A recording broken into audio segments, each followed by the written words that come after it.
सनातन का अर्थ जो शाश्वत हो, जो कूटस्थ हो, जो सदा एक जैसा रहे, जिसमें कोई बदलाव ना आता हो, वही सनातन है।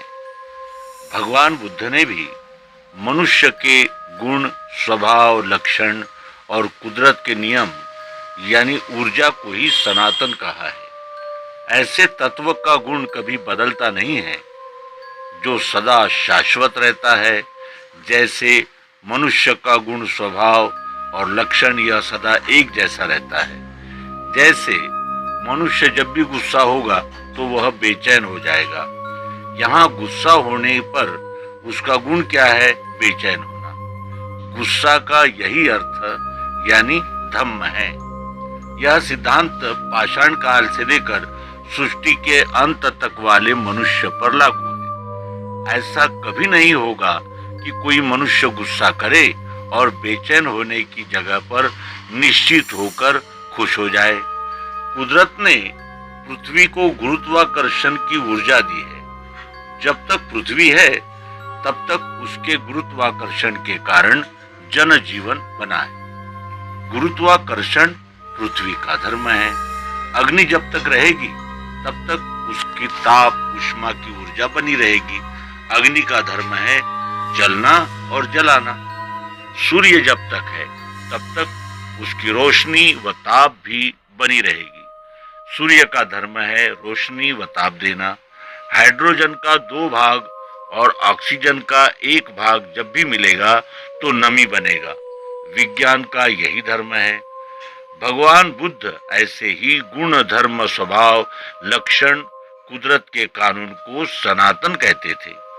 धर्म और आज का संप्रदाय, मनुष्य का जन्मजात गुण, मनुष्य का व्यवहारिक स्वभाव, मनुष्य का लक्षण, मनुष्य का कर्तव्य, कुदरत का कानून, कुदरत का नियम, कुदरत का ऊर्जा, इन सबों का एकीकृत कहे या संश्लिष्ट कहे, इन सबों के लिए ज्ञात काल में हुए गौतम बुद्ध ने एक शब्द का प्रयोग किया था जिसका नाम पाली में धम्म और आज की संस्कारित भाषा में धर्म से जाना जाता है। इसलिए भगवान बुद्ध बार बार लोगों को बताते हैं कि धम्मम शरणम गच्छामि, धर्म के शरण में जाने को बोलना, क्योंकि मनुष्य का धर्म ही है सदाचार युक्त जीवन जीना। परंतु लोगों की अज्ञानता कहे या धूर्तों की महानता कहे, जो भी वजह रही हो, उस वजह से धर्म आज संप्रदाय, मजहब, रिलीजन, पंथ का पर्यायवाची होकर रह गया है। भला कहाँ धर्म का भाव और कहाँ संप्रदाय का भाव? दोनों में जमीन आकाश का अंतर है। एक स्वभाव, एक गुण, स्वभाव, लक्षण या कहे तो कुदरत के कानून को इंगित करता है, तो दूसरा किसी के समाज की परंपराओं को प्रदर्शित करता है। जैसे विद्यार्थी का धर्म ज्ञान अर्जन करना है, तो मुस्लिमों की परंपरा मस्जिद में, हिंदुओं की परंपरा मंदिर में, सिखों की परंपरा गुरुद्वारा में और ईसाइयों की परंपरा में चर्च में जाकर इबादत, प्रार्थना, अरदास और प्रेयर करने की है।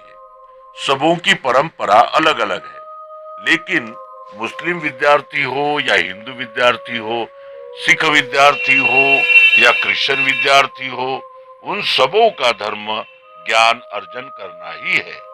इसलिए देशवासियों को धर्म निरपेक्ष नहीं, संप्रदाय निरपेक्ष होना चाहिए। धर्म सबों का है, धर्म सापेक्ष है और संप्रदाय एक खास वर्ग विशेष का है। इसलिए संप्रदाय अर्थात पंथ निरपेक्ष होना ऐसा ही होना चाहिए।